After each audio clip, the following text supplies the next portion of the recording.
Okay. Well, you introduced me to Borderlands. Borderlands. Yeah, it came out on the Switch very recently. She said she wanted to play it. She was dying to play it, so I bought it. And so I got it, and we played it, and you hated it. I hated my performance in it. And we talked about that last time. You were not happy with it. So there's a couple things that we were going to kind of do this week. One of the things I wanted to do was like play some games that had a little bit more visual flair, something that wasn't like as photorealistic, because we talked about the different types of like graphical styles. So I feel like we did that with this game that we really played this week, and it's also a game that allows you to get better at the first person shooter mechanics, even though it's not a shooter, and that's The Witness, which we're playing on Xbox One. I went to Reddit and I said, hey, my wife is kind of having trouble grasping the controls of first person shooters. What do you guys recommend? And there's a lot of Minecraft. Some people recommended Borderlands, and I'm like, no, I don't think you understand. What? I don't think you understand how inept she is. No, it's a very blank canvas for gaming, especially using the sticks and playing in 3D planes. So, I chose The Witness. And if you're not familiar with The Witness, it's a game by the same guy who made Braid on the Xbox 360, Jonathan Blow, I think that's his name.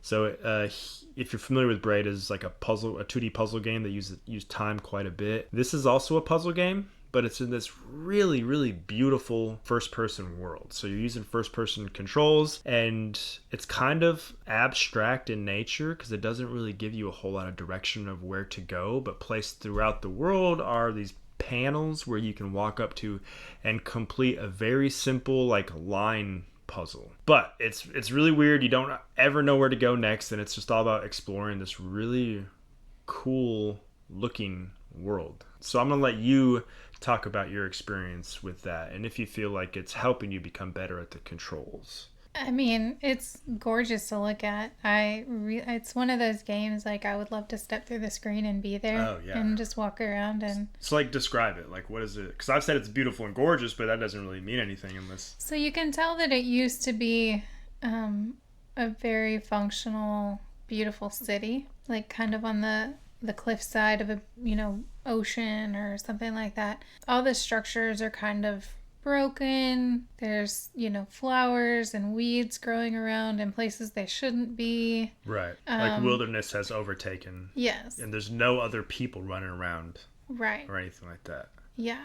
But there are pathways, there right. are really pretty structures, things like that. And there's a lot of electric wires that part of, like when you complete a puzzle, the wire will light up and lead you to something else. So it's kind of like a guide to where you need to go next sometimes. Yes. But graphically, it's not photorealistic. It doesn't look real, right? It looks more like a painting to me. Yeah, like a watercolor painting, yes. kind of, or something similar to that. But not like super abstract, no. Just, like a painting. Like I'm trying to think of something like another game that reminds me of that graphical style, and it's kind of hard to. There's been a lot of moments where you and I both just looked at the screen and been like, wow, that's so pretty. that panorama view is just so pretty. Yeah, you find a good like vantage point and you just go up to the top and look around, and I think Legend of Zelda Wind Waker, that's what it looks like to me. Like the water, it's like cartoony but not, like you said, a painting. I don't know any famous paintings or famous artists that I like. I don't either. Because it's not like Starry Night or something like that. It's right. It's not abstract like you said. But yeah, it's so pretty. Are you getting better with the first person shooter controls? I think I am. Yeah, I think you are too. Yeah, there was a moment where I was actually successful at running and looking around. Yeah. And you did. I remember. You didn't. I know. You didn't say the words, but you made like this noise, and then I looked over and you're smiling really big, and you didn't say it, but what I like read from your face was, "I've never loved you more." Well, I think you were either going downstairs or around a pathway or something like that. But you were able to run and then turn with the right stick, and like, it looked it's like flawless. It was so good because that's the thing. It's which just you've has struggled with. Yes, that has previously been impossible for me. Yeah. I I can run, I can look down at my feet, I can look straight up at the sky. Yeah, you It's nailed hard. that. I'm so good at that.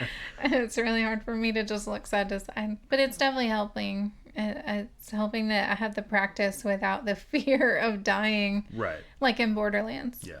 In Borderlands, I was constantly being attacked before I could even just like stop and look around. Yeah, are you anxious to go back to Borderlands? Because that's what this is all leading back to. I hope I you know. understand. Yes. Yes, I do. I just want to be proficient enough to where I don't immediately die. Yeah. There was one day I was trying to do like my quote unquote homework of Borderlands. I'm not joking. I died 10 times in a row.